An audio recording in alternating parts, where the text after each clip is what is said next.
Do you know what's even scarier than horror games and movies? It's horror books written in Braille. Something bad is going to happen. I can always feel it.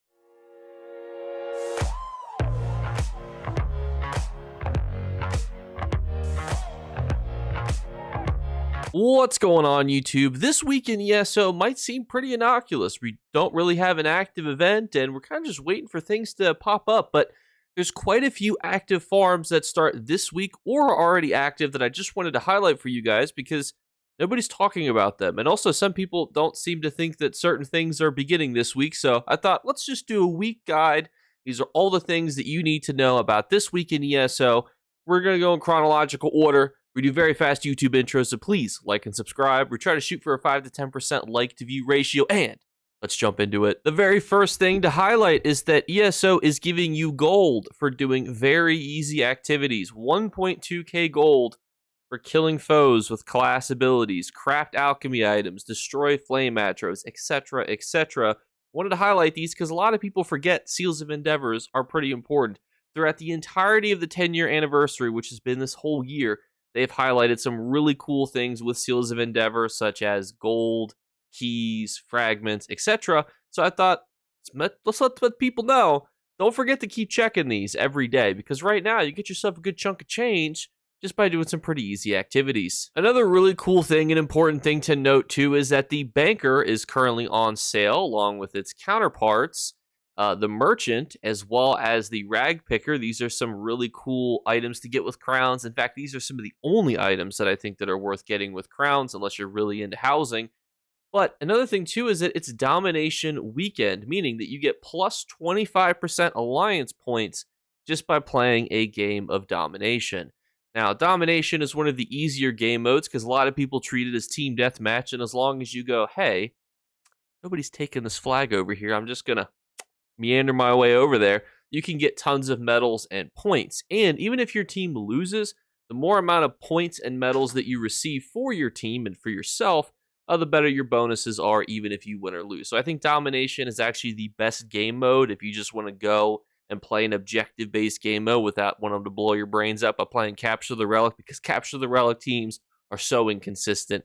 You could do a 64v64, and I swear there'd be 0 people defending the flag, if because nobody ever defends in Capture the Relic. But importantly, Domination Weekend, plus 25% AP rewards, plus 2, all of those new sets you can go out and get right meow, and those sets sell crazy. I sold a goofy pair of that Siege set. Nobody's used really that Siege set. It sold for 20,000 instantly. So if you go out, you complete some battlegrounds, it's easy gold for you to get right now. Complete a couple, and if you're on tomorrow, I'll be doing a guide breakdown of my PvP build. If you want to join me while we do some battlegrounds testing, feel free to hit me up. This next thing I wanted to highlight because it's pretty important to know, and that's going to be our Golden Pursuit campaign. A lot of people have said, we don't know exactly when it's going to start or around when it's going to start. Right here. Expect the anniversary spotlight for November featuring ESO's first Golden Pursuit campaign in the middle of the month. No peeking. November 18th through November 25th.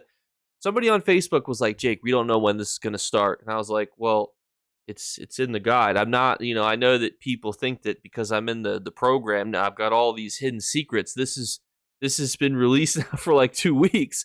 We know when this is going to occur. I promise this is just publicly available information. And the reason we want to focus on Golden Pursuits is for a couple reasons. And notably, it's because the rewards are fantastic. On PTS, they gave you a mount. Now, important to note that PTS is just where they test concepts for things.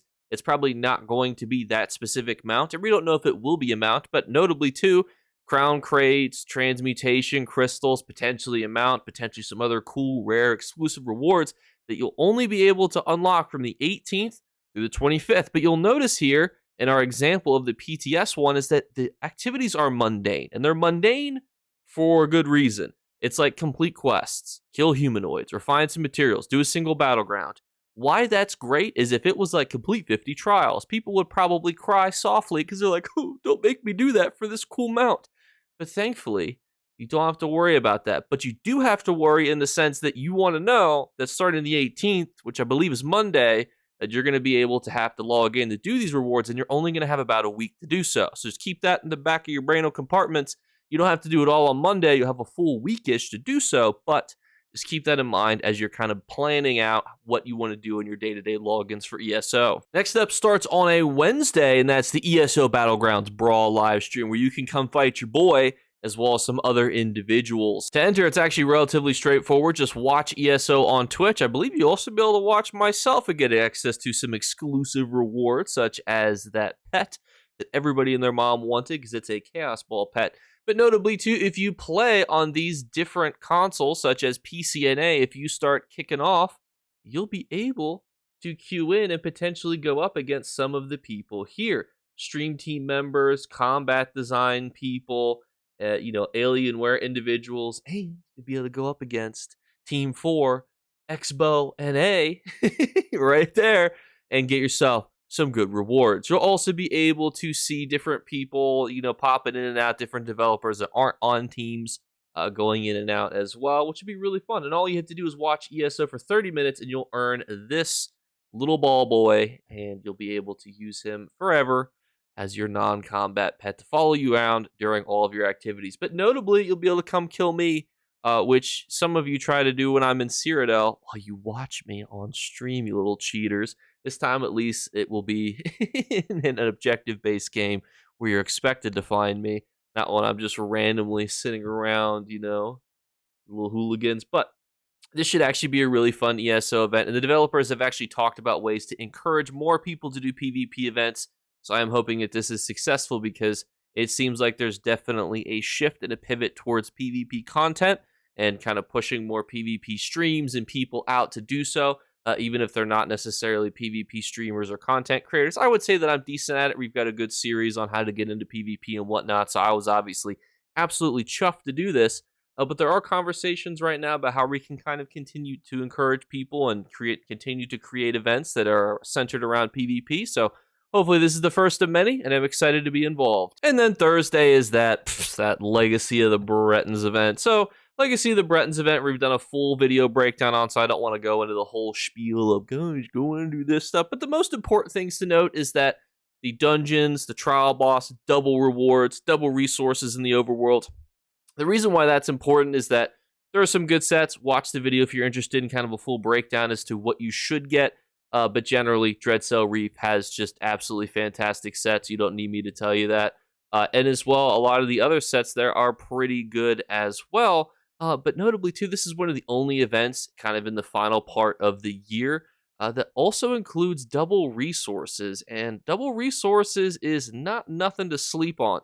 This is also a great event if you're trying to get companion gear, because companion gear, as everybody knows, not very consistently dropped, but these boxes will give you access to them. So there's a couple ways you can do it. Farm reward boxes, do a bunch of daily quests, or go pickpocketing, thieving, resource nodes, or obviously if you want to go out and complete some of those dungeons, and you can get access to some really good sets for doing so, such as Storm Curse, which is a great solo set, Turning Tide, great tanking set. Dreadcell Reef is just, every set there is really good. Coral Riptide is great. Pearlescent Ward is great. Whirl of Depths is great. So pretty much any set from there. So if you want to kind of focus on Shipwright's Regret, that's a pretty decent one. Or Dreadcell Reef is also one as well. So those are two good farms that you could do, but it's up to you as to where you want to kind of put your time and resources during that event. But notably, it does start this Thursday. And also, too, Cyrodiil end of campaign rewards. You have 14 days before this campaign here ends, ladies and gentlemen. 14 days to get yourself to rewards tier 1 on as many characters as possible, because for every character you get to rewards tier 1, you get 50 transmute crystals. 50. That's a lot of transmuting that you can do on your character, depending on how much of your sticker book you have filled out. So I encourage everybody, go to Greyhost, get to rewards tier 1. Now you might be thinking to yourself, oh, Jake, I don't want to go to Greyhost. And listen, I get it. It's a big scary place with ball groups and people who use really cringy sets.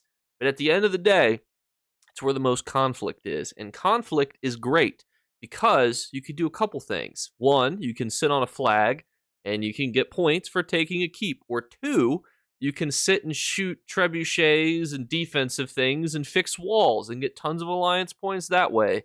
The heads and tails of it is, as long as you contribute in some way, shape, or form, you will gain alliance points. And alliance points are the lifeblood of you getting transmute crystals from Cyrodiil. And I love Cyrodiil. I love being there. Unfortunately, I feel like I have to put more times into Battlegrounds because I want some of those new sets from there. But man, they'll never take Cyrodiil away from me because I love me some Grey Host. But also, too, get in the habit of going there on as many characters as you can whenever you need transmutation crystals. You got 14 days. But everyone, thank you guys so much again for watching. This has been This Week in ESO. If you guys ever want more videos like this, I figure this is a good breakdown because a lot of times we make videos such as the Legacy of the Bretons event, which I'll link in the description, but oftentimes people forget, like, when was that starting again? When was the first Golden Pursuit starting? When was that live stream with the developer? So this kind of gets everybody in the mode.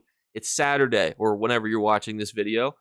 I need to get into the mental brainal compartments of all the things that I need to know for this week. You might be thinking to yourself, Thursday, that's when I'm going to be able to get double resources. If I need to upgrade some of my sets, I'm literally going to be picking up twice as much as everything. If you need some good tanking sets, some of the best tanking sets are able to be gained during that event. If you wanted to kill me, your best chance to do it is Wednesday, because I'll be live streaming myself doing it. You'll be able to see when my cat jumps on my keyboard and I'm distracted, and you can use that opportunity to strike, because I don't know how to set up a stream delay. So you have plenty of opportunity this week to do whole bunches of things. The key highlights, though, do not forget about your daily Seals of Endeavor. They're literally giving you free gold. And do not forget about the Golden Pursuits. Those are the two key things that I don't want you guys to forget about. Tomorrow, I'll be doing a video breakdown of my PvP build that I'll be taking into that event. I don't have any cringe music picked out. Usually when you have PvP footage, a lot of content creators put over cringe music. So please put in the comments below your recommendations for cringy music for me to use. And as always, we're doing our 3 giveaway drawings. All you have to do to enter is leave a comments below. Second thing is just make sure you're subscribed. We're on the road to 25,000 wow. So please be subscribed and also follow on Twitch and Twitter. And the third thing is look for a hidden word to be flashed upon the screen. This word's going to be hidden a little more extra hiddenly. Small little audio cue to go with it to give you a little more of a clue. If you're the first person to find and comment that word, you will win. Thank you guys so much again for watching, and I'll catch you later. Bye, guys. You better remember to like and subscribe to Jakeclips. Or you should. I might have to pluck your eyes if you don't. Or, better yet, I'll skip rope with your entrails. Do it now. Subscribe. Ta-ta. Off with you.